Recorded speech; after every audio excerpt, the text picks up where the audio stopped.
Esse instrumento que você mencionou da CCI para ajudar as partes e os árbitros a controlarem tempo e custos dentro da arbitragem, ele faz menção à possibilidade de se realizar uma audiência de administração do procedimento, não audiência propriamente de instrução, mas ainda antes dela para organizar essa condução do procedimento e talvez da própria instrução, que é uma sugestão que já vinha feita em outro instrumento relevante nessa matéria, que são as notas da UNCITRAL sobre a Organização de Procedimentos Arbitrais de 1996. Você tem achado útil a realização de uma audiência como essa? Ou uma variação dela? André, eu acho sim, acho muito útil.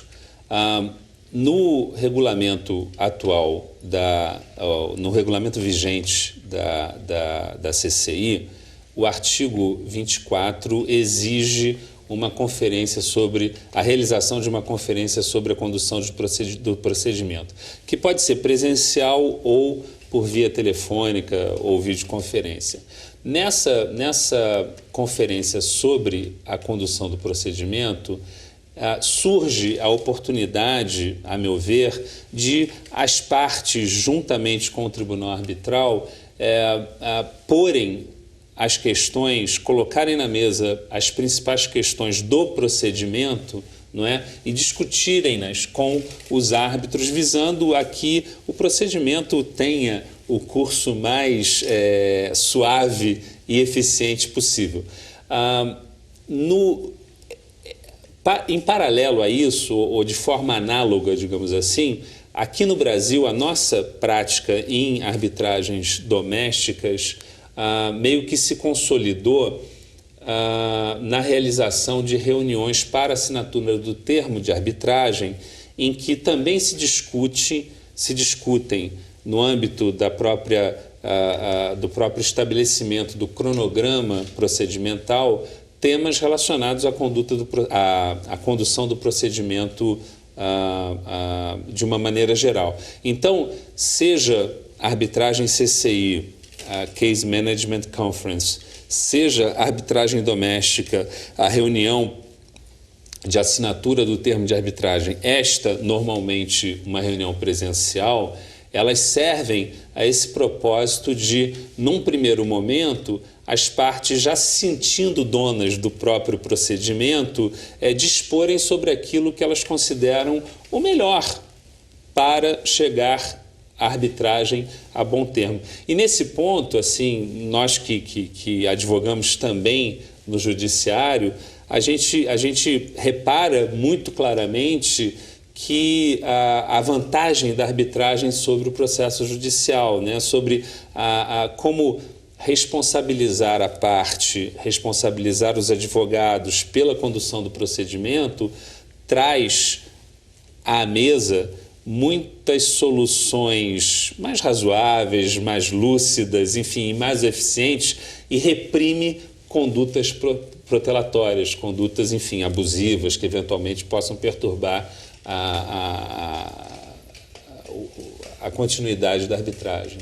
E, ao mesmo tempo, permitem que as partes discutam entre si e com os julgadores a melhor forma de organizar essa sucessão de atos. Exato, né? Isso também é algo que exato. Não é comum de se ver no judiciário. Né? Exato. E tem também um elemento adicional, um pouco mais, talvez, psicológico, que é o seguinte: embora a arbitragem seja um processo contencioso, eu penso e sinto que à medida em que as partes, os seus advogados, começam por chegar a acordos parciais sobre o procedimento, isso acaba criando um ambiente de colaboração, de cooperação entre eles, que facilita em muito a discussão de boa-fé dos temas de fundo.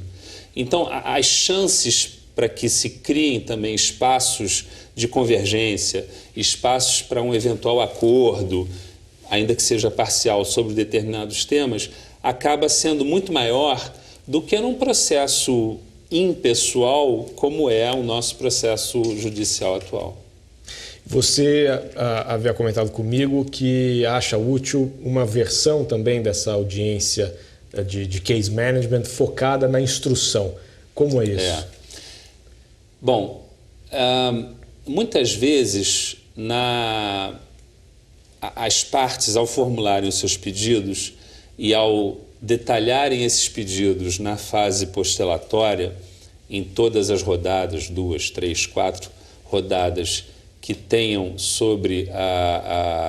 para fazer as suas postulações, muitas vezes elas fazem pedidos de tal forma numerosos e complexos que o tribunal, para tornar a arbitragem mais eficiente, vê a necessidade de dar como uma freada de arrumação, realizar uma audiência, se possível, pedir às partes que previamente definam em conjunto as questões controvertidas, para que nesta audiência preliminar, e à luz das questões controvertidas já definidas pelas próprias partes, possa melhor direcionar a produção probatória, de sorte a que não haja, atropelamento, não é, da produção de prova pericial sobre a produção de prova testemunhal, de sorte que a audiência de instrução não fique muito distanciada em relação à prova dos fatos. Enfim, eu acho que é uma oportunidade muito valiosa para que, as partes, então, saibam exatamente sobre o que estão litigando.